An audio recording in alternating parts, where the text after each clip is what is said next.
Good evening, Dhamma friends. Welcome back to OPRC class, online Pali reading class. Shall we? Bhante. Good evening. Shall we get started by paying respect to the Buddha? Sadhu, sadhu, sadhu. Namo tassa bhagavatu arahatu samma sambuddhassa. Namo tassa bhagavatu arahatu samma sambuddhassa. Namo tassa bhagavatu arahatu samma sambuddhassa. Today is day 85. Once again, welcome everyone, Dhamma friends, and we are going to continue our Dhammapada sessions. And today's Dhammapada stanza tells us the way how we can understand whether we are wise or unwise. So it's very interesting. I mean, we are because we are talking a lot about how being a wise person, pandita, sappurisa. But sometimes we don't understand how to be wise in a moment of time. So today, this stanza provides information about how to understand, how to find out whether we are wise or the opposite. So let's get started by looking at the stanza for today, this point.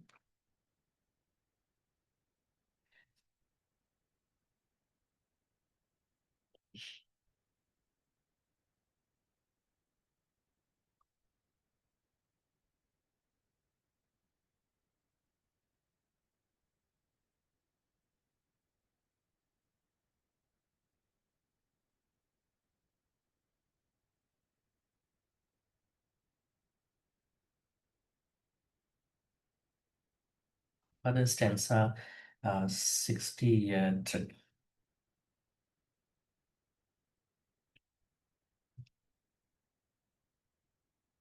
Yo balu manyati balyam pandito vapi tenaso balocha panditamani save baluti gujjati.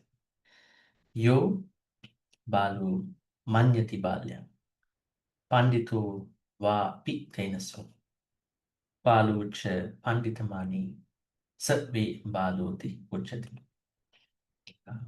An interesting and easy way to understand who is a bala and who is not a bala. Right, so we will be asking our groups to read. Anyone from group 1? Please go ahead.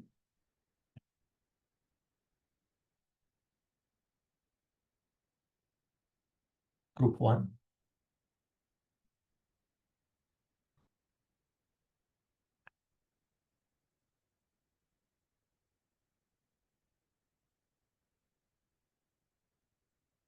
If not,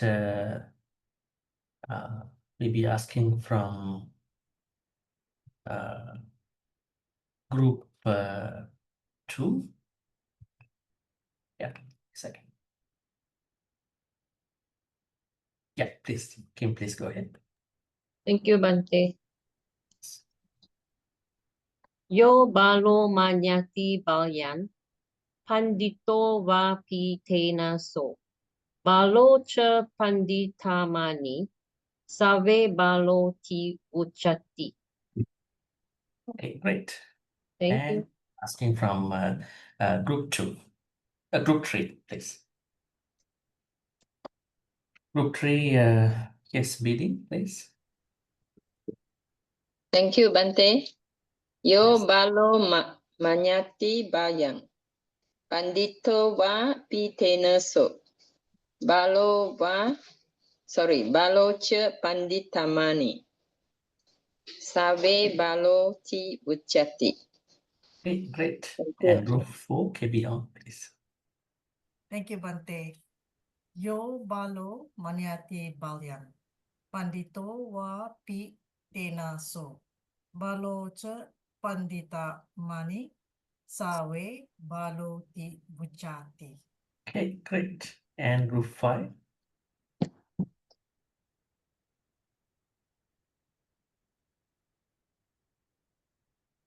Group 5. Yes, Melinda, please go ahead. Melinda, please unmute. Thank you, Bhante. Sorry, I'm in the supermarket. Oh, yes. Because Okay.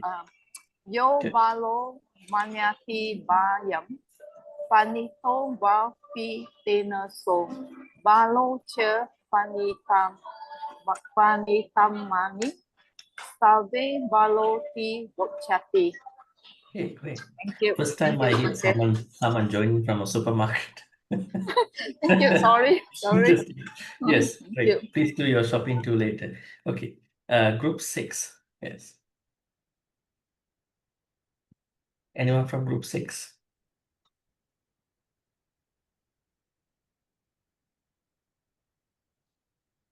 Group 6. If there's no one from group 6, group 7. Yes, TC, please. Thank you. Yo balo maniati baliyang. Padito wa pitenaso. Balocha panati tamani. Panditamani. Panditamani. Mhm. Sewa balo ti buchati. Survey balu. Sewe balo ti buchati. Would you like to read again, just to Yeah, yes. Yeah. Yo balo maniati baoyang. Padito wa pitenaso. Balocha panatita mani. Panditamani. Pandita mani. Sewa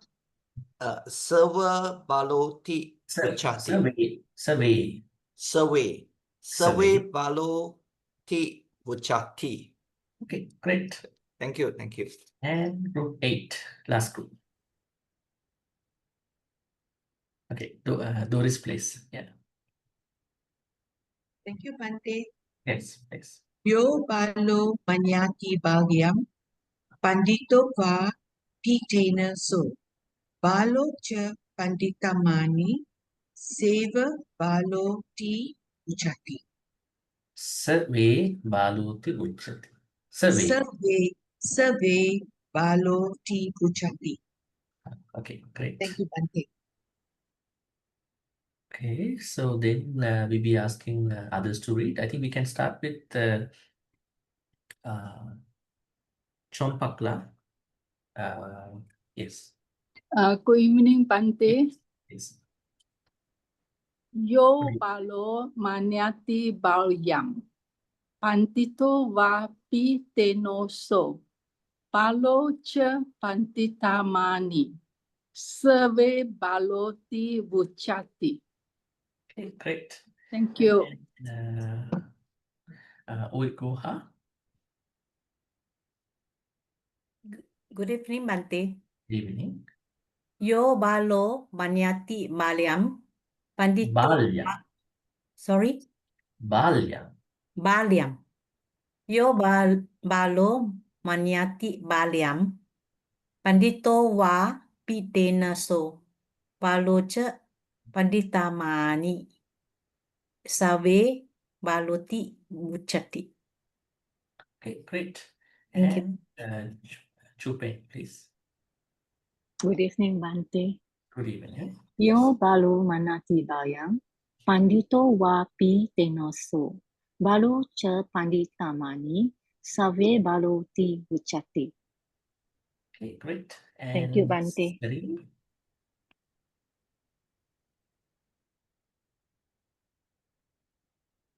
Seri, please.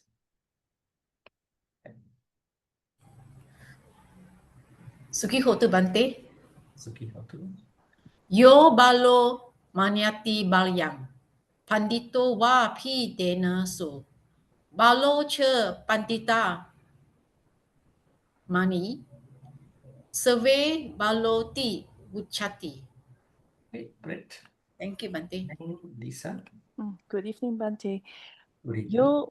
Yo balo manyati balyam. Pandito va pi tenaso. Balo cha panditamani. Save balo ti buchati. Okay, great. Thank you, Bhante. Me. Okay, Bhante. Yo balo manyati bayam. Pandito wapi tenaso. Balo cha panditamani. Save balo ti vijati. Save balo. Save balo ti vijati. Vuchati, huh? Vujati. Vujati.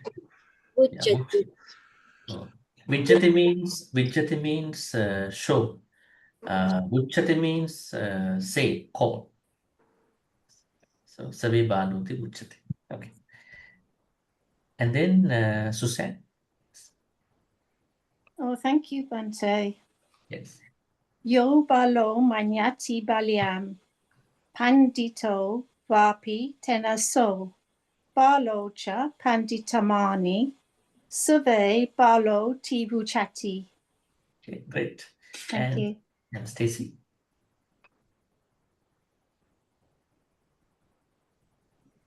Can you Sorry. Mhm. Yo balo manyati balyang pandito wa pi tena so. Balo che pandita mani serve balo ti vuchati. Okay, great. And Thank you. Pochumon. Yes. Good evening. Thank you, Bhante. Yes, good Yo evening. balo manyati baoyang pandito wa pi te naso. Balo cha pandita mani serve balo ti uchati. Okay, great. Thank you, Bhante. Yes. Sumana, please. Thank you, Bhante. Yo balo manyati bayang. Pandito wapi tenaso. Balo cha pandita mani. Save balo di uchati. Hey, great. And 9-10, please. Good evening, Bhante. Yes, good evening. Yo balo manyati balyang. Pandito vapi tenaso. Balo cha pandita mani. Save balo ti vuchati. Okay, great. Thank you, Bhante. Corina. Good evening, Bhante and all brothers, sisters. Good evening. Yes. Yo balo mananti bayam. Padito wa pi tenaso. Balo che paditamani. Sevo baloti uchati. Save Baluti Vuchati. Save baloti Uchati. Uchati. Okay, great. Anyone else who would like to read?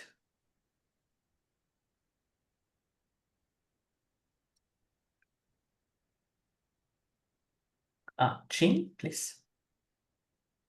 Good evening, Bhante. Good evening. Yo balo manyati balian.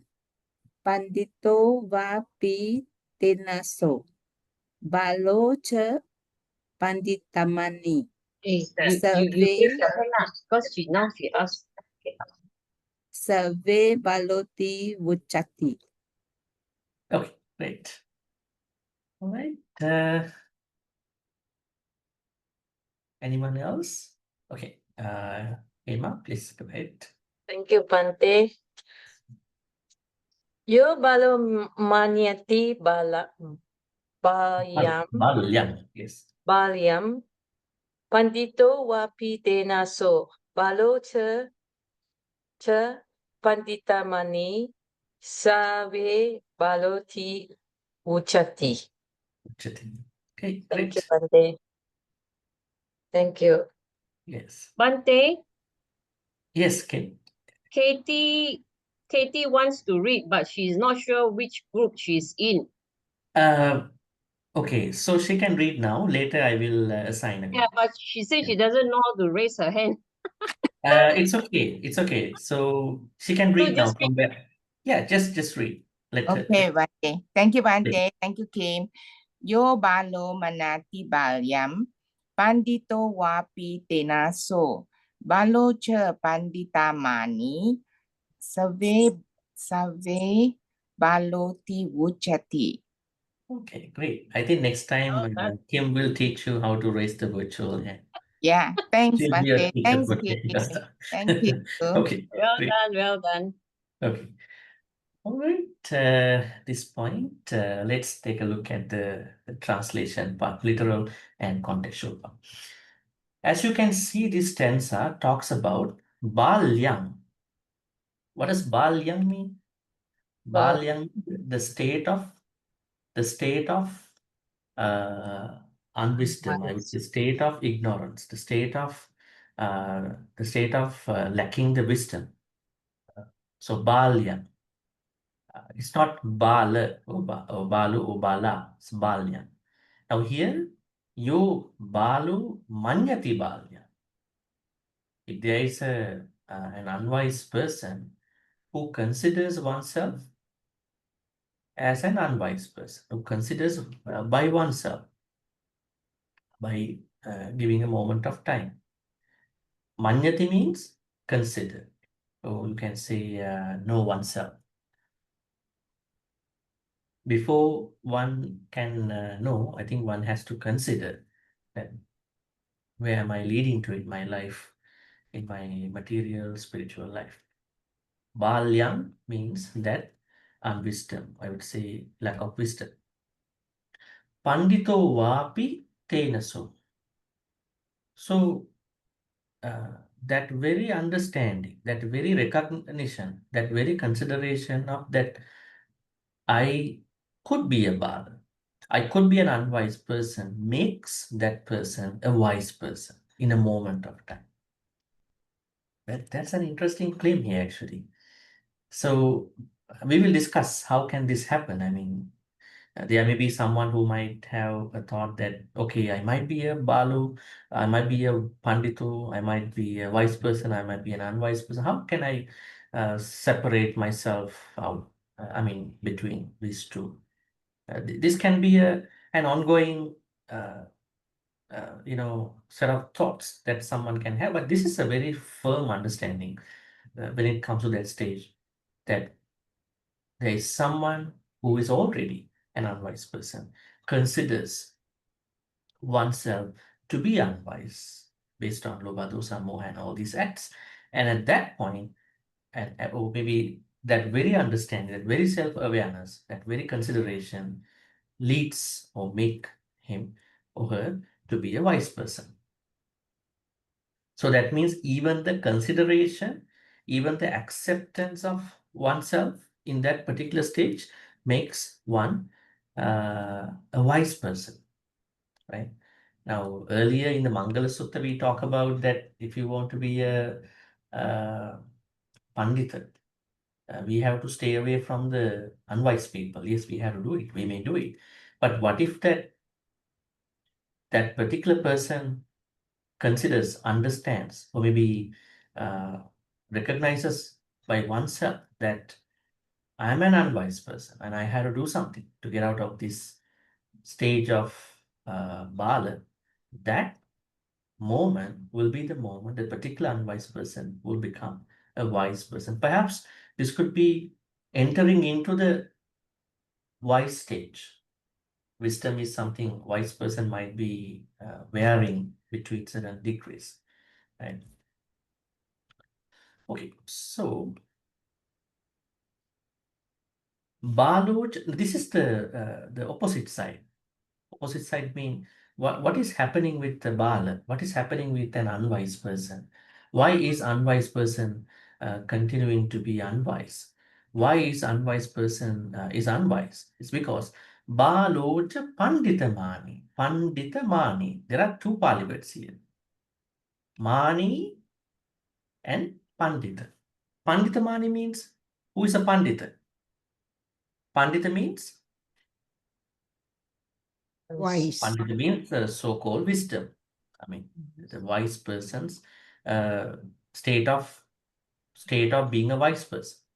But here the unwise person impersonates a wise person, saying that I am a wise person. So I would call it as a conceit of wisdom, without giving any consideration about one's own unwise issues. He or she declares that I am a wise person. So that is called conceit of wisdom. Now, mana means conceit, we understand. Pandita means wisdom. So it's the conceit of wisdom, not the wisdom. Conceit of wisdom. Balocha panditamani. The unwise person recognizes considers oneself as being wise. Due to that fact, or that very consideration of unwise person calling oneself as wise person, that person becomes a bala, unwise person. So I think it's very clear here, the distinction between Pandita and Bala is that different people consider themselves differently at different times.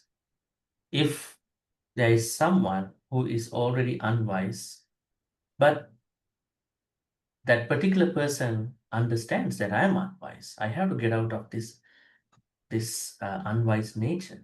But that attempt or that activity of trying to get out of that unwisdom will make that person a wise person. What if that there is an unwise person who continues to claim that I am a wise person? We understand that particular person has panditamana. Panditamana. Say here. Pandita. Pandita is wise person, but this person has pandita mana. Mana is not a good thing. Mana means conceit. We can add any other Pali word, sila mana. Right? Sila mana means someone is very immoral, but trying to claim that I'm a virtuous person. So sila mana. Right? Here pandita mani. Pandita mana means conceit of wisdom. Not really wise, but showing other people as if the person is wise. So this is what a bala is doing. I think this is also a way that we can understand, right? We can also recognize other people in these two ways. Also, we can also do a self understanding about us, and other people also can understand us, whether we are a wise person or an unwise person. What are the new Pali words over here? Balo, you understand this Pali word. Manyati means considers. Balyam means state of bala, that means state of unwisdom. Panditu means wise person. Tenaso means that very recognition, awareness. And again, bala means unwise. But pandita mana, this is an interesting Pali word. Now, whenever you add mana to any good word, you can see here pandita mana, sila mana, samadhi mana, and that shows that you are someone who doesn't have it, but you show other people that you have it. Maybe you see someone who doesn't have it, but that person continues to show that I have it. So pandita mana. We all want to be a pandita, not to have pandita mana. Right? Mana is an issue. Okay, so this is the stanza, and I think we can now discuss about the important aspects of this stanza.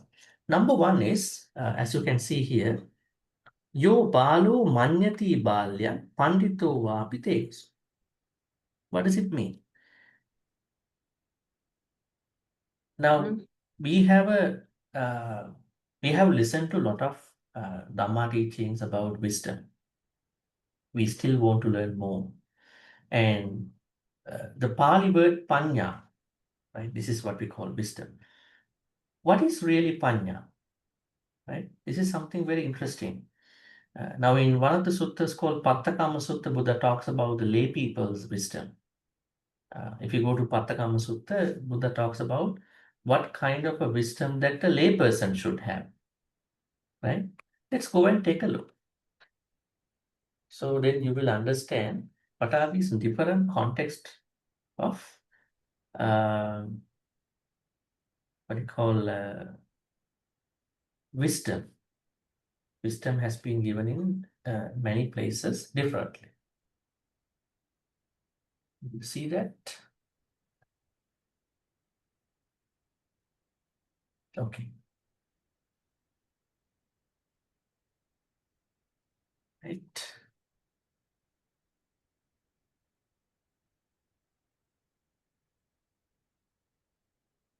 Okay, this is Pattakama Sutta, Anguttara Nikaya's 4.61, which I have done in many sutta discussions in many places. This Pattakama Sutta talks about the wisdom that is applicable to a layperson like you. Don't think about the wisdom that is attainable by someone who is going to attain Nibbana. Let's take a look.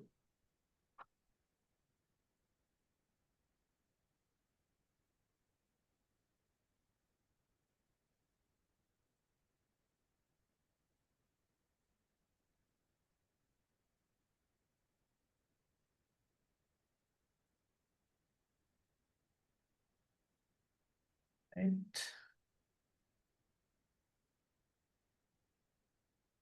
Okay. And what is the accomplishment of wisdom? If one dwells with a heart overcome by longing and unrighteous greed, you can say abhijja visamalobha, and one does what should be avoided and neglect one's duty so that one's happiness spoiled. If one dwells with the heart overcome by ill will, so no abhijja vyapada, no visamalobha, no vyapada. At the same time, no dullness, sloth and torpor, and no doubt. What are they actually? According to the Pattakama Sutta, which the Buddha talks about wisdom for the lay people, he talks about 5 things. Every lay person has to overcome these 5 in their lay life. What are they? Number 1, abhijja visamalo. Abhijja visamalo means greed for what you have. Now, there are 2 types of greed which Buddha talks about in regard to the lay people's life. The first one is abhijja. Then visamaloga means greed with regard to what other people have. Do people greed for what other people have? They do sometimes, right? They sometimes can be greedy for what other people have in their life, money, beauty, people, right? It can be anything. It will become a form of jealousy. So the first thing that lay people have to get rid is abhijja visamaloga. We call it greed for what you have and greed for what other people have. This is the first one. Second is vyapada, ill will. I think we know that. The third one is abhijja, vyapada, abhijja, visamaloka, vyapada. Then tinamitta. Tinamitta means sloth and torpor. Lot of mental laziness with regard to our thoughts and mental factors. And we also carry certain kind of restlessness and remorse. And finally, doubts. These are the 5 things that lay people need to do. Thereby, they become wise in their lay life. Right? Normally, you might be very considering how to become wise. Then you will learn a lot of things. I have to attain Sotapatti, Sakadagami, Anagami. No. I mean, that is a different, higher level of talking wisdom. As a layperson, initially you need to overcome these 5, which was given by the Buddha according to the Pattakama Sutta. So that's why the Pali word panya has to be understood from many contexts, not in one context. Especially when you learn that Pali word with regard to Sappurisa or Pandita, you need to understand your own version. And here, the Buddha says that if there is someone who can understand one's own problem. Now, what is the unwisdom here then? In that case, the opposite of these five. Let's say you are someone who is always very greedy for what you have, very greedy.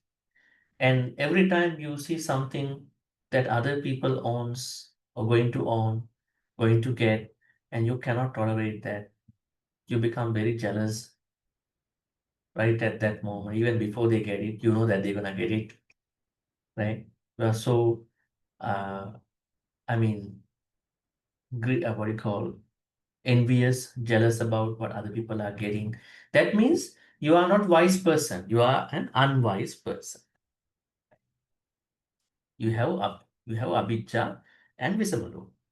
And then vyapad, if you are someone who is always struggling with the thoughts of metta, if you cannot send true metta to you and to other people, what is going on with that person's life? That means the person is taken over by vyapada, ill will, right? So if you are taken over by ill will, that means you don't have panya, wisdom, right? I'm talking about your daily life. Don't talk about the meditation. In meditation, everybody is fine. Who is not fine in meditating? You setting aside a time like 10 minutes every day, and you all good. I'm talking about, I mean, the most of the time that you are spending during the day. I'm looking at this time. If you are struggling with these five, that means you are not still making progress with regard to the layperson's version of wisdom.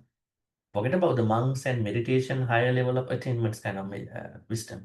That will not come to you unless you are not progressing in here. And then the third thing, tina and mitha. We understand tina mitha means laziness with regard to your mind, laziness with regard to your mental factors. How to understand these two? What is chitta and chetasika? This was actually given by the Buddha in many places, but only the Abhidhamma tradition separated this out in a very standout way. Chitta means an energy or the ability to take a thought. It's an energy. Chitta doesn't entail the quality of the chitta. Now, when we learn about Abhidhamma, we understand Chetasika is what gives the qualification to the thought. Say, for instance, greed, hatred, delusion, generosity, loving kindness, wisdom, right? All these good and bad or mixed states of our mental states, they are made by the Chetasika path. But when we learn about the Chitta, we don't try to separate them out. We normally say Chitta, but Chitta is always working together with Chetasika. In the Abhidhamma, they say, what do you call, thought and mental factor arise together. And thought and mental factor take the same object. And thought and mental factor, they perish together. Very interesting. But even though they separate these two out, in the suttas, we take them together. Or chitta, chetasika is one category. Quality part is chetasika, energy part is chitta. Now you say arammana vijnana lakkanam chittam. The ability to take a thought, the ability to take an object is thought. And the quality of that process is chetasika. This is what we understand. But here we do understand, then when it comes to Tina Midda, we need to understand these two separately. That means there are times in our daily life we might lose the energy, the proper energy that we can use for Chitta and Chetasika. So what will happen to us if we don't have the right energy to for these two? We will become indolent, lazy. We will become little bit not in that mood for the person. Has anybody gone through any having any problem with not doing in, not engaging in any kusala activity because you don't have the mood to do that. Because people make some excuse, right? Today, I think I cannot do this because I'm not in the mood. You might say that for the food, going out for a walk, talking to somebody, right? But what if you don't have the mood to do the kusala? What will happen to you? How to fix your mood?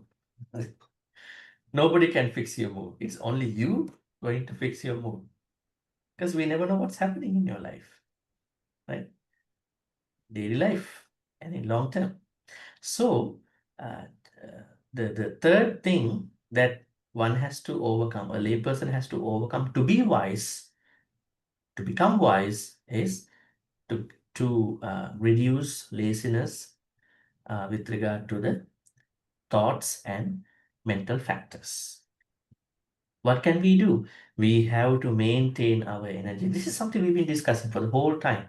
Energy, energy, energy. What is energy? What's the Pali word for energy? Virya. Virya. Virya. But the problem is virya can be a good virya or bad virya. Is it a morally neutral term in Pali? Yes, it's a morally neutral term. Think about someone is planning to hurt someone for many months. 6, 7, 8 months trying to planning something to do in the 8th month, right? What kind of, is it virya or is it something else? It is also kind of virya, but it's not an ethical energy, right? Unethical energy. Think about maybe, a certain animal is trying to catch maybe another animal, right? Maybe a crane is trying to stay very focused, mindful. Think about a crane in a lake, they are staying for many hours. I think more mindful than you, So without even being oscillated, very straight and not looking anything, right? What kind of mindfulness is that, right? Pretty focused on the water. But the crane is very focused on catching. What is the moment that the fish is coming out? But crane doesn't understand what is kusala kusala. That's a different thing, right? Maybe the crane goes by the nature. What about the human? Human cannot always go by the nature because human mind is more powerful than a cat or dog or crane. That's why when someone becomes a human and going to engage in akusala, and then when someone becomes an animal, going to engage in akusala by nature, which one is more, strong? Which one is stronger? Becoming a man, human, and then engaging in kusala kusala. Because the humanity creates more power in terms of sansaric activities. So energy here matters. So we have to always bring energy to good side. That's why in a very higher context, the Buddha talks about virya in the form of vayam. V long A, Y long A, vayam, effort. It becomes an effort. So when the virya becomes an effort, even at that point, someone can do bad thing. That's why Buddha say, miccha vaya, wrong effort. People can engage in wrong energy. Suppose the person is more mindful enough and aware enough, can bring it to effort. Even at that point of effort, someone can make a mess and become somebody who is engaging in wrong effort, miccha vaya, samma vaya. I think we discussed that in many places. But anyways, what I'm trying to say to you is that as a layperson, the third thing that you have to overcome in order for becoming a wise person is try to, overcome any type of laziness with regard to creating kusala thoughts and then creating kusala chetasikas, mental factors. Right? So this has to be balanced out. In a more contextual form, we discuss this as effortless effort. One day your practice needs to be an effortless effort, that you are not thinking to do a good thing. You naturally engage in good thing. You talk, You are not trying to be mindful a lot because you talk all the good things. Nothing is bad in terms of your speech. You are thinking, all your thoughts are naturally becoming kusal thoughts. But for many people, still every day, being into the Dhamma, staying onto the Dhamma practice is a very much challenge in their own. It's because they have to filter out all the time. Am I talking wrong thing or not? I mean, why? Why you have to worry about it? If your nature is as such, you don't have to worry about it. Whatever you talk, truthful speech. Whatever you talk, united speech. You bring people together. You don't divide people. And whatever you talk, going to be pleasant. Right? Very pleasant speech, meaningful, pleasant, virtuous speech. Whatever you talk, very meaningful. You talk 5 minutes, there may be somebody who is talking 2-3 hours with gossips, but that 2 minutes is so important, like golden things. And your whole day will become very meaningful because of those two. The Buddha said that. There is someone who is living for 1,000 years by talking all the frivolous stuff. But there's someone who is living only 1 day after becoming an adult, but talking all the Dhamma, good things. That day is more important than those 1,000 years. Right? There's a Dhammapada stanza we will study. I think it's in, what do you call the stanza chapter called 1,000, million, thousands.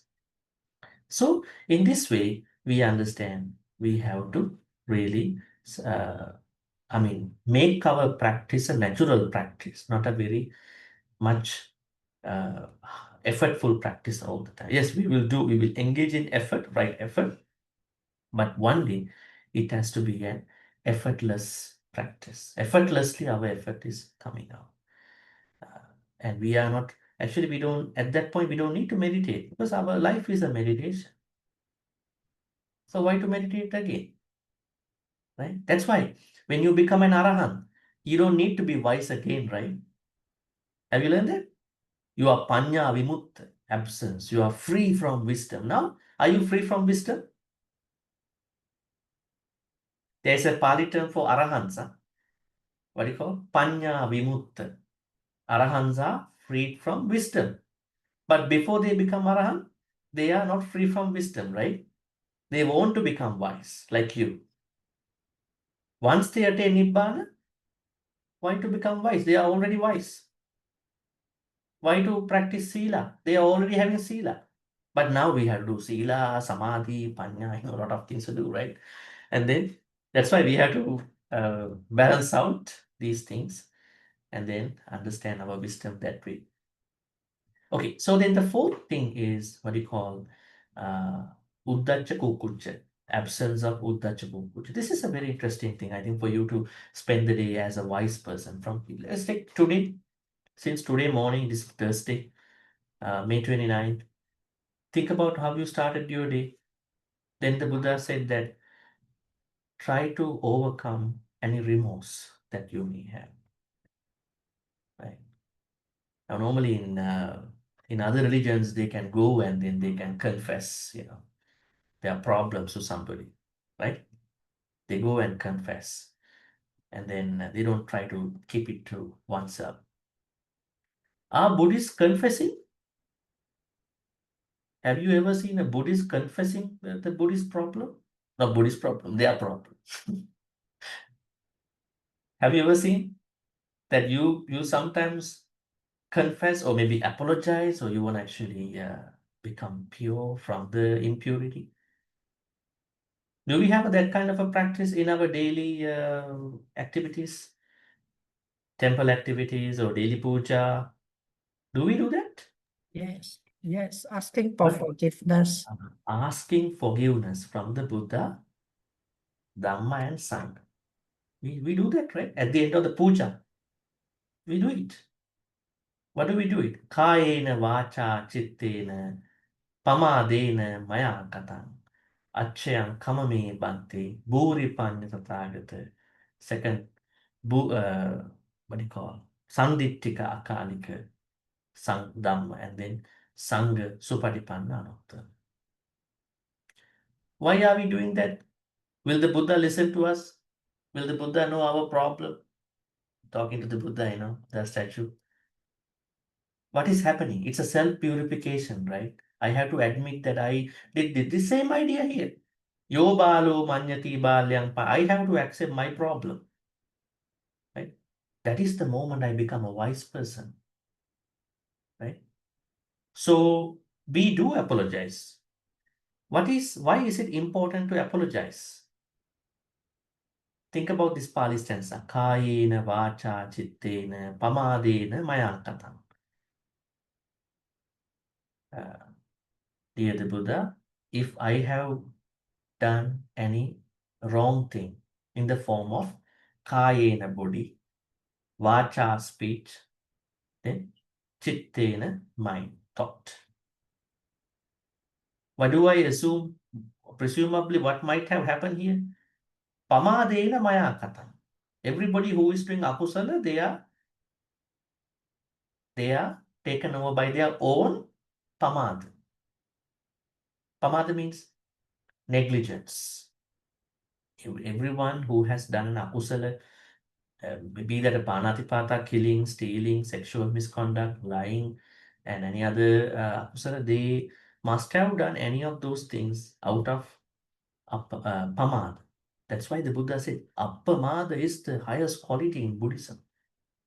Appamada. Without appamada, we will do akusala. That's why the Buddha highlights that. Did the Buddha highlight that everywhere? He did. He did highlight it. What was his last word to us just before he passed away? Appamadena sampadeta. Vaya Dhamma Sankhara Appamadena Sampadeta. He talks about Sankhara, then Appamada. Sankhara is the problem. Solution is the Appamada. This is what we have to understand. Our problem is Sankhara, managing our own Sankhara. Sankhara means our own kusala activities. Which we have done in last life, which we are doing now, until we continue, or maybe attain Nibbana. Then what is the solution? How to find the solution? Through appamada. Diligence. Because if we are lazy, and if we don't know how to approach the true Dhamma, if we are not able to practice Dhamma in time, think about that you waiting to practice Dhamma until you get old, right? There are people as such, they just spending time. I mean, I'm not saying that young people, middle-aged people, they all have to become a very serious Buddhist. They don't have to. They should practice Buddhism in their own way, in their own context. But if you are waiting until you get old, what will happen when you get very old? Is it easy for you to practice certain Dhamma things? It's not that easy. You know the problem. I don't have to tell you. It's not that easy. You think you can do it. Your mind says you can do it, but physically, it might not be that easy. Right?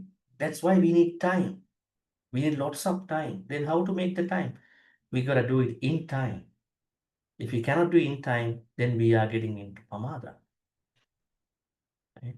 That's why Vaidhamma Sankara, all conditioned phenomena are subject to change. And then strive on with diligence. That was the last word he passed away. I don't know how many of you could remember this on the Vesak day. Maybe you celebrated why he became the Buddha. I mean, this is the most important thing. I mean, thinking about why he became the Buddha and what did he tell us just before he passed away. This was what we want to know. Right? So anyways, we have to look at remorse and restlessness. I think these are problems in our life. But on a very general understanding point, what can we think about our life? Do you think we have done all the proper choices in our life? We have behaved very well. We have made the right choices all the time. I don't think so. Perhaps it's different by degree, more or less. Then we are having a past, certain past. How to look at this past? Are we supposed to look at the past? Some people wrongly understand mindfulness at this point. How do they understand mindfulness? They understand mindfulness from the Western mindfulness point at this point. Say, mindfulness is being fully aware by being not judgmental and staying in this moment. Yes, it is what we understand. But there was something that was not added to this explanation. I mean, I'm talking about Joan Kabat-Zinn's stress reduction based mindfulness, started in 70s as a stress reduction, as a, I would say, medical kind of point. It's good. But when we look at Buddhist mindfulness, what did the Buddha say? Can you live without the past? Can you live without the future? You cannot. Then how to live in the present moment? It is by having the right attitude with regard to my past, my future, your future. How to make the right attitude to the past and future? Then we have to understand Bhante Karatta Suttas in the Majjhima Nikaya. Bhante Karatta Sutta. There are a couple Bhante Karatta Suttas. I think it's in probably last sect of Majjhima Nikaya. Bhante Karatta Sutta, Ananda Bhante Karatta Sutta, where the Buddha says, my monks, or maybe there are some senior disciples, they are talking, why we are happy? Because we don't worry about the past, but we still go to the past and we come back to the present moment. Because we go to the past and we come back to the present moment by learning what may have happened in our past. And we have to go to the future because we have to plan ahead, but we are not living in the future. Now, this is a very simple idea to be happy. That's why I'm telling you, we cannot stop going to the past. Yes, we have to go to the past, but try to go to the past, learn your mistakes, learn your good things, and come back to the present moment. Make your present moment better. And plan ahead to your future. Dream, have some purpose, have some ambition. But don't live in the future, because future has not yet come. So you are bringing past and future into this right moment. But the Western mindfulness, they are talking, no. Forget about the past and future. Let's just stay here. Yes, we can do that. We can be numb to that particular two ideas, polar ends. But the Buddhism talks about you can be happy by having the right attitude to the past and to the future and making this present moment right now a very meaningful moment. That is what we call the absence of kukucha. How to go beyond kukucha, having the right attitude. But what is happening to many people? They always go to the past, right? Actually, they are not able to go to the right past, the good past. They are always going to the past where they made some mistakes. And they are going to dwell in that past, live in that past. That is a problem. Or perhaps they are going to go to the future and they are going to live in the future. They are not able to come back to their present moment. That's why a lot of kukucha happening in their life. So that's why they cannot become wise. And think about, if such a person is going to make a choice for the family, for oneself, for his or her kids, for the workplace, what will happen? I don't think there will be any wisdom-based choices, decisions that person can make. And let's take the other side. Uddacha part. What is Uddacha? Uddacha means restlessness. The mind is restless. We do understand our mind is very excited all the time for anything. That's the nature, right? What do you think about that? Would you like to accept your mind as being always excited about life? Yes, it is. It is a place which gives us a lot of excitements. But we understand we have to monitor, we have to understand the healthy level of that excitement. Mind itself would like to go back to the mistakes that we did in our life. So then the Buddha says we have to calm our mind, thoughts, consciousness as much as possible. Because when mind is going to work on its own, it loses is ability to become calm. That's why we need to create another form of awareness for mind to, for thought to, for consciousness to become kind of calm, to understand what's happening. So that is what you need at the fourth level to become wise. The last one, doubts. Doubts. So I mean, are doubts precluding you, preventing you become wise in your life? Or is there a healthy doubt? Think about a researcher who is trying to create an argument in his or her research at the beginning, right? Creating a certain curiosity. That's a research, academic kind of thing. I'm talking about our life. I mean, in our life, what do you think? Is it easy for you to live with a lot of suspicions, insecurities in your life, your family, your workplace? Or what would you think if you have a life that you feel very, very secure, and then you can trust people around you, and you trust yourself, you trust what you do, you trust what your people do. And then that, I think that life is a very comfortable life that helps you to become calm, right? So that's why the Buddha said, try to lower your doubts, normal doubts, and also doubts about certain aspects. There are five different categories. Now it is said that try to lower the doubts with regard to the Buddha. Do we have doubts about the Buddha? So many doubts now. How come he walked 7 steps, right, on a lotus, right? How come he went from India to Sri Lanka? Did he fly or did he just levitate? What happened? How come he went to the heaven? I mean, we are worried about these things. But the problem is, if we're going to teach life of the Buddha to children, this could be a problem. Children will not understand how did the Prince Siddhartha walk for 7 steps. And if you're trying to impress them, you are trying to lie, because you cannot explain to us. Actually, we cannot explain to them, right? And we don't have to. Perhaps this is not what we have to teach our students. We have to teach students something loftier than this, something more important than these kind of things. Things like loving kindness, compassion, equanimity, altruistic joy, which we see that a lot of people are lacking in this world at this point. I think we can talk about this thing over and over, right? With all these developments, we understand people have been unable to accommodate other people. I mean, myself mentality is going high up. You have to understand me. This is my choice. This is my privacy.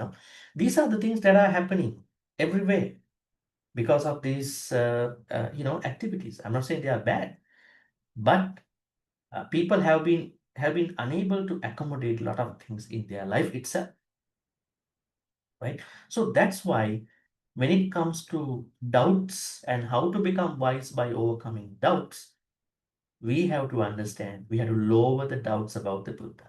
How to lower the doubts about the Buddha?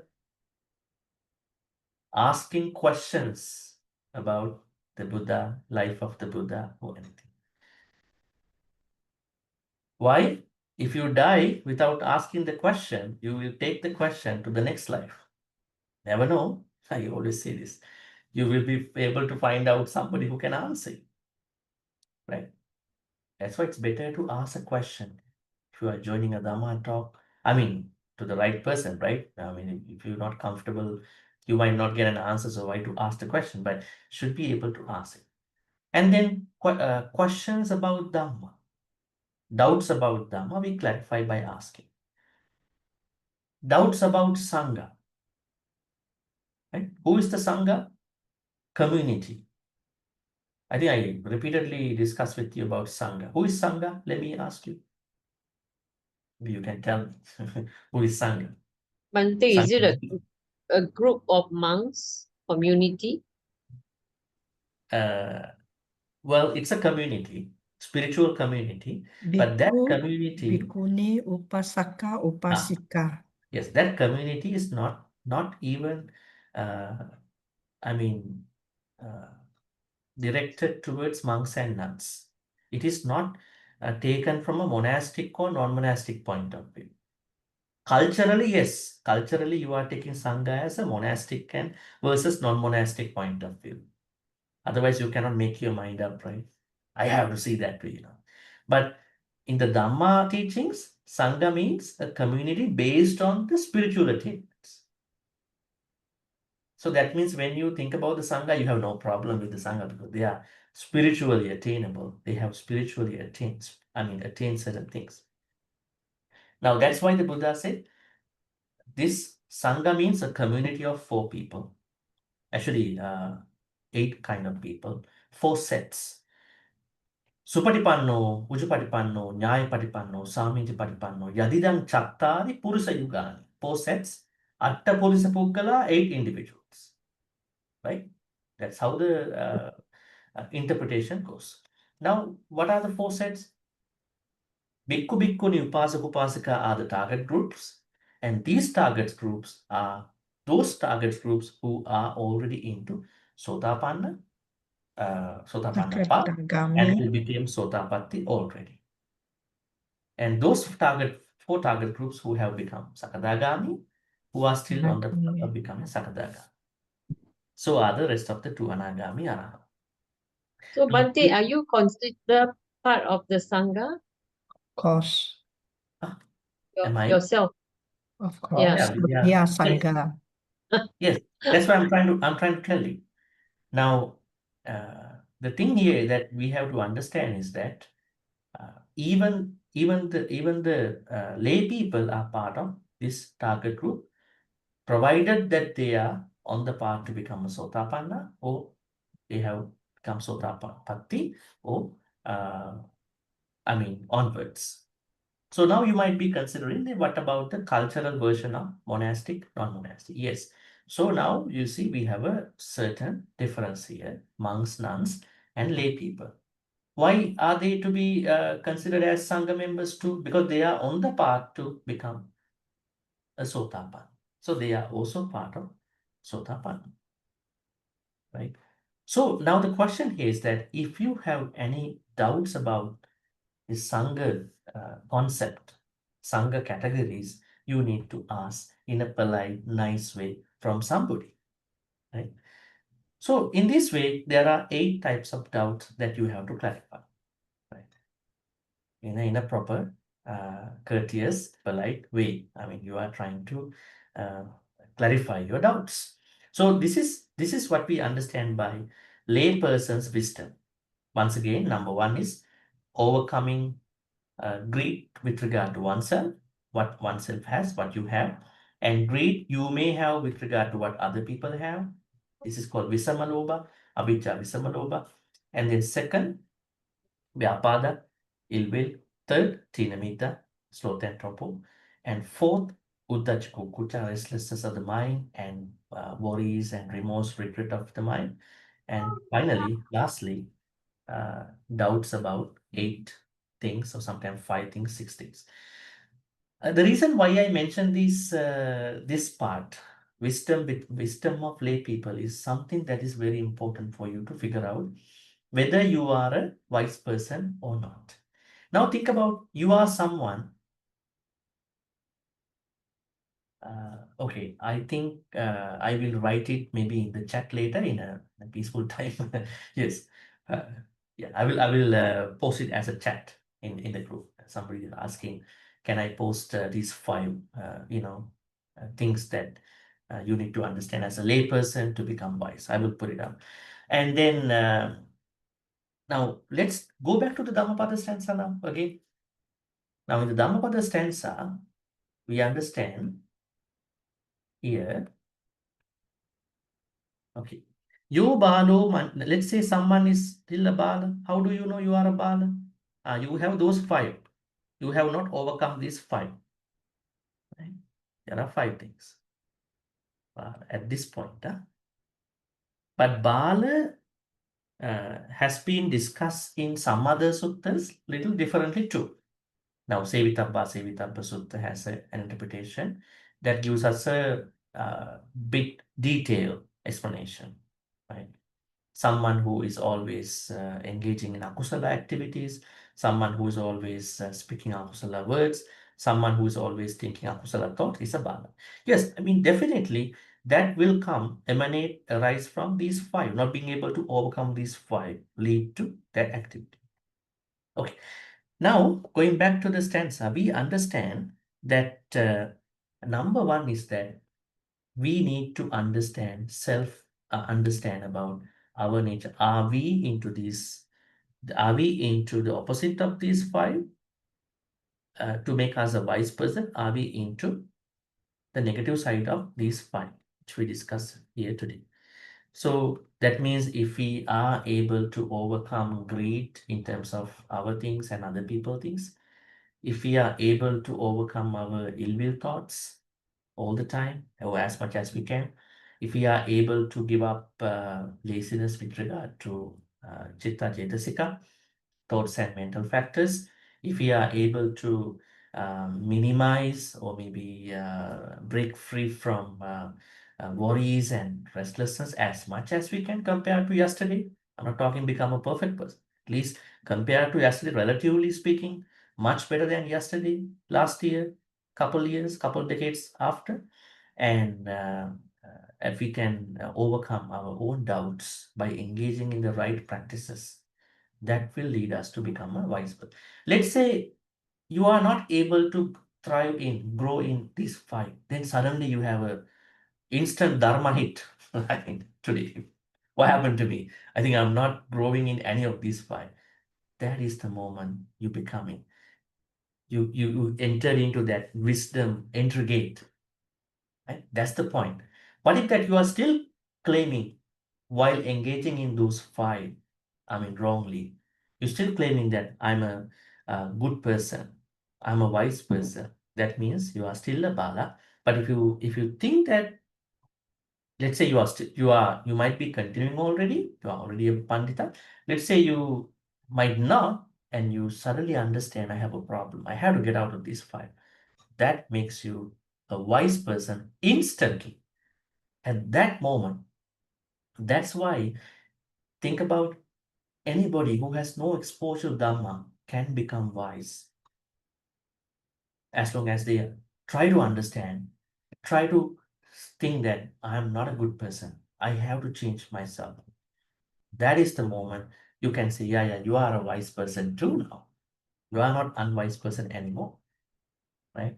Okay, so this is what we need to first understand. Second is, now I think we have to go to the our notes at this point. Let's go to the notes. I have given all that concisely. As you can see here, to know you are unwise is the beginning of wisdom. It is not, I'm not reading everything because of the timing issue. You can read. It is not ignorance that marks the unwise, but the refusal to recognize it. Refusal to, I mean, if somebody is continuously refusing, declining to accept one's issues with regard to being an unwise person, that unwisdom will carry on, right? The second is, at this point, I have to go to the story because we cannot talk about this point without a story. What is the story here? In Pali, we understand, you can see here, how did we discuss about the Vattu here? You can see here the Vattu means story with regard to the stanza is Ganti Bedaka Chora. Okay? So Ganti means a belt, right? It is a belt, right? Perhaps this is a part of one's, maybe it might be a wallet or a pouch, maybe a purse. Bedaka means two thieves, but Bedaka means pickpockets, right? Pickpockets. That means this story is about two pickpockets. Think about the Buddha time. There were brigands, there were looters, there were thieves, and there were not even thieves, there were pickpockets. Now, what kind of pickpockets are they? What is the story here? When the Buddha was living in Jetavanarama temple, There were many people going to the temple just like today for different functions. It was not uncommon for pickpockets to go to the temple in those groups, right? So don't be surprised if you find a pickpocket in a group. Because sometimes when many people go to the vihar at that time, Jirvanarama, some pickpockets also join because it's a large group. When they pickpocket, others cannot notice. So there were two pickpockets who found out a good opportunity tonight. Many people go to the vihara to listen to Dhamma talk, and then we can do something, we can steal. So they also join. And one person, one of the pickpocket, although he was engaging in pickpocketing, he had a certain fascination about listening to Dhamma. Right? I mean, that this is a pickpocket who likes Dhamma on the other side, right? And the other pickpocket is a very bad pickpocket. He couldn't even imagine not doing it. So what happened during the night, while many people were gathering and listening to Dhamma thing, he could manage to get closer to somebody who had a belt, and perhaps this could be a pouch, maybe a wallet. He could steal $5, maybe $5. Maybe this was an expensive amount at that time. So he stole $5. And the other person was continuously listening to Dhamma talk. And what happened? This pickpocket attained Sotapat. Now you feel very embarrassed, huh? Even the pickpocket goes to temple, becomes Sotapati. What is happening to us? Every day listening to Dhamma talks. Are we yet over there? And the pickpocket became a Sotapan. And then what happened? Now they all left. When he went back to his house, his wife was looking for, hey, how much money you got today, And then he said, no money, I listened to Dhamma talk today. And then the other pickpocket who did that was also mocking on him. See, you don't have any food in your house to eat now. I even stole $5 and you have nothing. And then he was trying to tell something, but he could not say it. And then he went to Jetanaram again on the next day and told the Buddha. And when he told the Buddha, Buddha gave this Pali stanza. Yo balu manyati balyam. You were a bala before. Now you know you are. You were a bala. And you immediately was able to change into the opposite term, become a pandita, continuing that Dhamma talk listening properly. But the other person still impersonating as a bala, as a pandita, panditaman. That is why he's still a bala, right? So one thing that we need to understand in this story is that think about someone who is still a bala. There are some balas who know they are bala, but they don't want to get out of that bala thing, right? Sometimes. I mean, there are some occasions like that, or for their own problems, something, right? But the Buddha encouraged you were able to change yourself from being a bala into a pandita because you properly focused, listened to this Dhamma thing, and you wanted to become change. Now think about, you have a very good understanding, perhaps you have a very good cultural understanding. All the people who became Sotapatti are very good people, very Sila people, they have Sila, Samadhi, Panya. But think about, pickpockets also became Sotapanna. Why?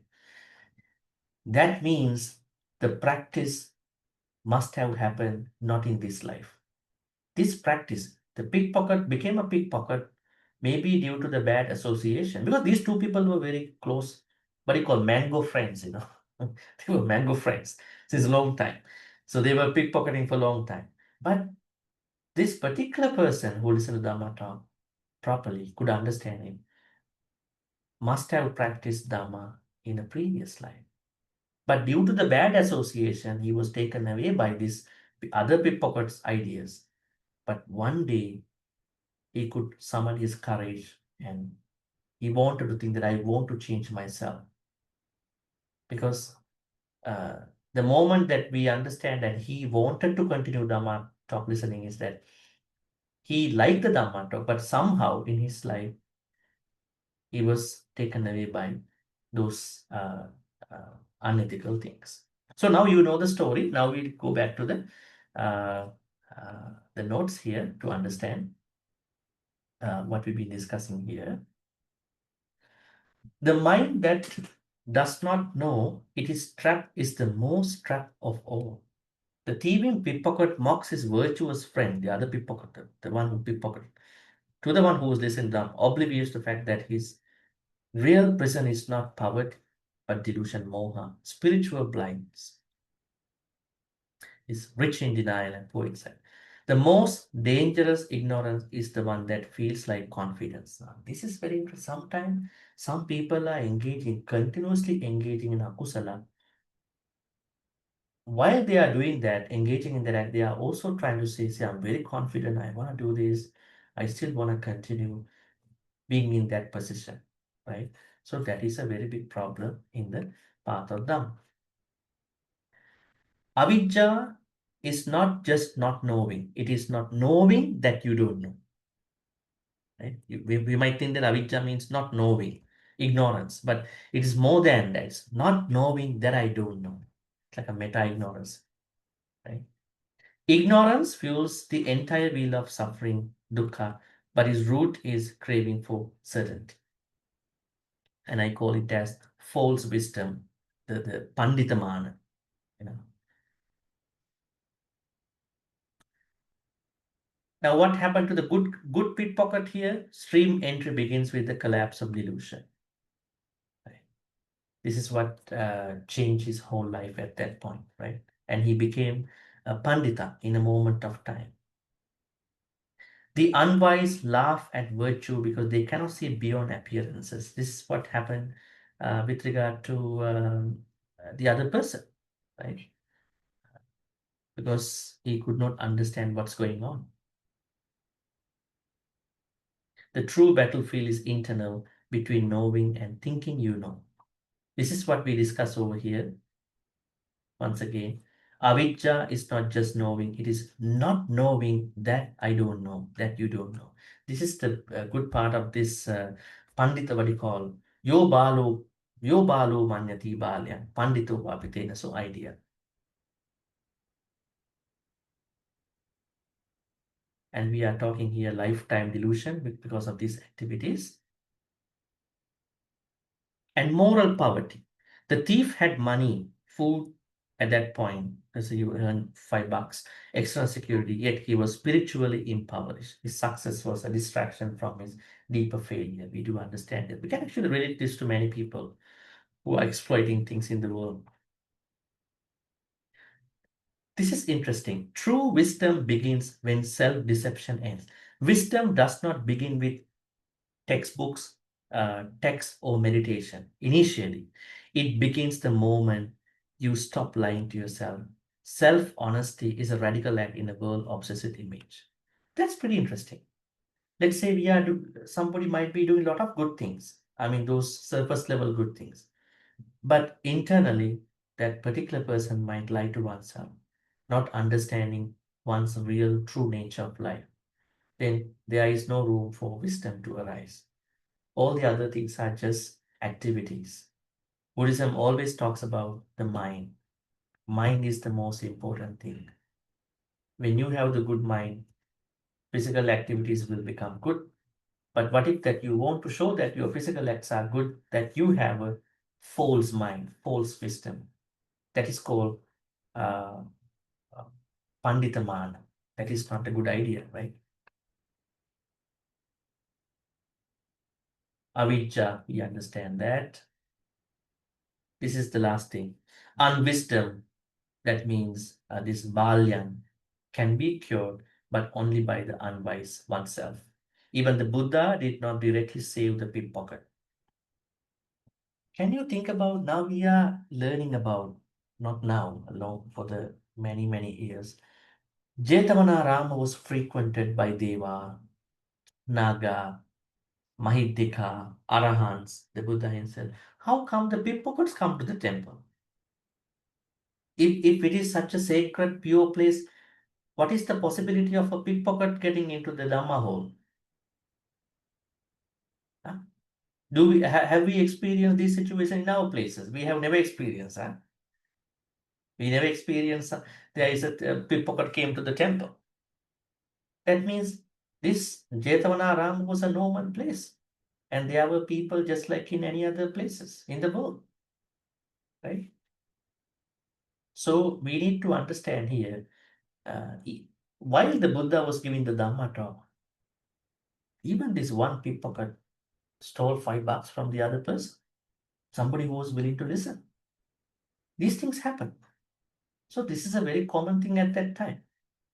So the idea here is that even the Buddha cannot help. The only one who can step out of the delusion, moha, ignorance is the one who chooses to see. Liberation cannot be granted. It has to be realized. It is not something that somebody can grant, the Buddha can grant. It has to be realized. So that's why this stanza, Dhammapada's 63, stanza number 63, shows, two pickpockets and how the two pickpockets get into the temple, and then one stole money and the other one listened to this Dhamma talk. And finally what happened? He became a Sotapanna. So this whole story says, how can we understand our own Bala nature, if we are Bala yet? And the moment that we understand, we can become a wise person instantly. But please make sure, if you are again going to be engaging in some other things, your Pandita nature can go back to Bala nature again. It's not a guarantee. The real Pandita will be the Arahants. The Arahants Pandita nature will not go back. Otherwise, we might go to the default nature, right? So we have to maintain. All right. So now we can have any questions if you have. Then we can go to the rest of the things. Any questions? Please raise your virtual hand.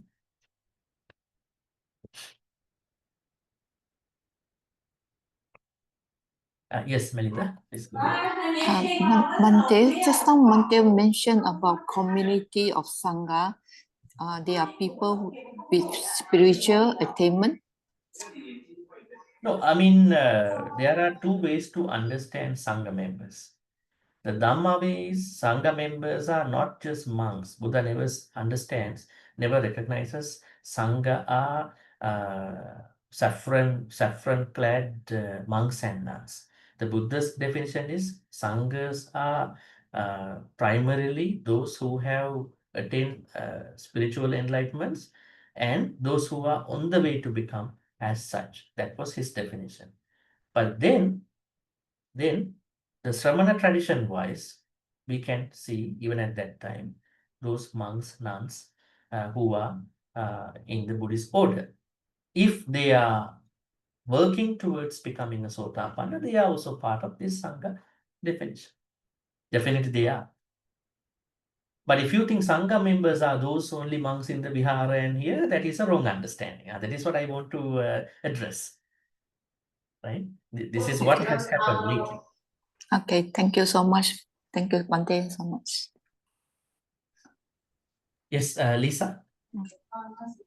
Good evening, Bhante. I have a question. It's the same thing. It's about the Sangha member. Can you list down what exactly are the 8 individuals? Okay, 8 individuals means those ones who are under the 4 sets. There are 4 sets, right? Chattari Purusa Yuga. Yuga means set. That means first set, someone who is trying to become a Sotapanna is number 1. Someone who is already a Sotapanna, number 2. This is the first set. Then third, fourth, someone having become a Sotapanna, working towards becoming a Sakadagami is the third one. Someone who is already a Sakadagami is the fourth one. This is the second set. The third set, that means fifth, sixth, someone having become a Sakadagami trying to become an Anagami, trying to work out, trying to become an Anagami. That's the fifth one. And sixth one is the one who is already an Anagami. That's the third set. Fourth set, someone having become an Anagami trying to become an Arahant. The seventh one. And the eighth one means someone who is already an Arahant. Eighth one. So there are 4 sets as such. So the conventional, traditional monks and nuns have to be related to these 8 categories, individuals. Okay, thank you, Bhante. Yes. Yes, so said this. Oh, thank you, Bhante. Can I go back to Pandita and Sotapanna? Pandita can be reversed to a Balo, but can a Sotapanna be reversed? No. I No. think if you become a Sotapanna, you have a certain stable Pandita nature. You have a stable Pandita nature. I think unless otherwise your Pandita nature is unstable. Like you might be fluctuate like a weather, morning is rain, evening is hot. Like you might be unstable in that Pandita. Okay. That's why Buddha always asks, be a Sotapanna, be a Sotapanna. Then you will never do 6 heinous karma. Where did Buddha say Ratana Sutta? Oh, try to become a Sotapanna. So you would become a Pandita first in order to become the Sotapanna. Well, we don't have to connect this to Sotapanna. Okay. I'm looking at it this way, as the Sutta say, Pattakama Sutta say, lay people can become Pandita in their lay life first. Okay. By overcoming those 5, which I will post later in the group. Yeah. Now, let's say you have that Pandita nature, but I think it's challenging. I understand, because you are working with different conditions in your life, causes and conditions. So let's say greed will come and then go easily. Earlier, greed came, stays longer. But later on, greed comes, you will overcome it faster, right? Yeah. So it's challenging, I understand. But Okay. let's say now you have that layperson wisdom. Now you want to be a part of that real Pandita nature. Stable Pandita nature. Okay. They say it's kind of a temporary wisdom nature and kind of a permanent wisdom nature. At that point, you are working towards in becoming a Sotapanna. You become, let's say, suppose you become a Sotapanna, your wisdom is very stable. And then from that point onwards, what's happening is that the stages with regard to the wise person, with regard to a stable wise person, everything beyond that, onto this side is unstable wisdom, but still you'll be wise. And a moment of time, you might be distracted. Again, you'll be wise. Okay. Okay, I understand. Thank you. Yes, Shelley.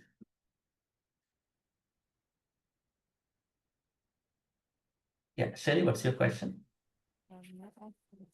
The Arahant that have eradicate the conceit, the mana, and then if we as the one who have not enlightened, how do we identify the gross conceit and eradicate abandon or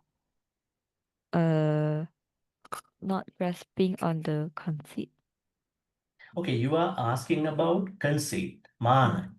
Now, according to the Sutta text, it is said that only when you become an Arahant, you will fully overcome mana, conceit. But then I have to tell you that mana that a Sotapanna has, not the mana we have. Why? Now, what is the Sotapanna's mana? I am not yet a Sakadagami. Right?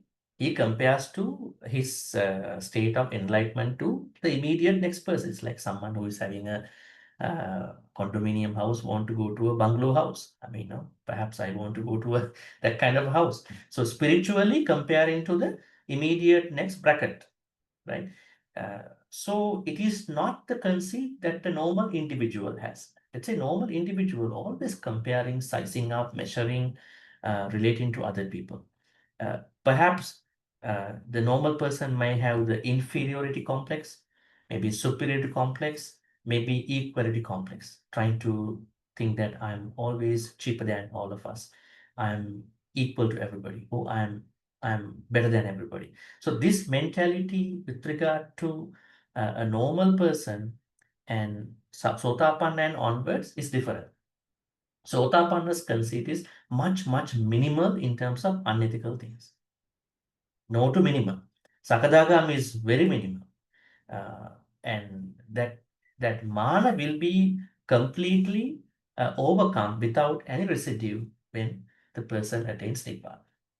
So the mana that a Sotapanna and onwards have is not the mana that normal individuals struggle in their own life. All right. Bhante, Any other questions? Bhante, may I continue to ask? Yes, please. If like the Sotapanna and the Sakadami, and then the conceit will become uh, uh, will become less gross, can then how do we identify when the mana the become more gross? If it is gross, then I think it is hard to identify. Can you make the question more simple, like rephrase it? How to if like from Sotapanna become Sakadami, and then let's say and then the stage of the mana will become lesser and lesser then how will become gross, then how to still identify the conceit? Sotapanna herself understand is her own problem. They can understand at that point because they have a better self-awareness than to a worldling Putujjana person. So he or she understands. Earlier, my mana was with regard to the sensual material things. Now my mana has trimmed down to the future states of enlightenment. So even when he or she understand there are certain enlightenment types that I have beyond me, they are not trying to have clinging towards that, but they still feel it. I'm not yet there. I have to do something in order to get there. So that's what's happening. But for normal people, mana will give a very hard time, big time to them. Why am I not? This feeling. Sotapanna might not take it that way. They already crossed the boundary into the enlightenment part. So they have their. What if someone that like think that they already reached the enlightenment and not willing to hear the teaching from others, like the conceit that cannot receive the teaching? No, I don't think that kind of a conceit is available among the Sotapannas and onwards.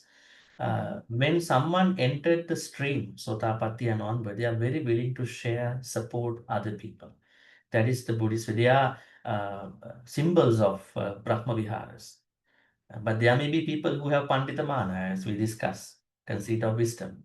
They might be very well learned people in Dhamma, but maybe they might not have attained certain stage, but they might pretend that they have attained. So if someone, according to the sutta as I'm speaking, attain, approach Sotapatti and on, but they are very, very much into Brahma Viharas, very supportive, because they want to support other people, just like the Mahayana Bodhisattvas. What if this Yes, happen we will make one last question. Yes. what if this conceit is one that have not become Sotapanna and they don't know how to identify yet? Then what is the way to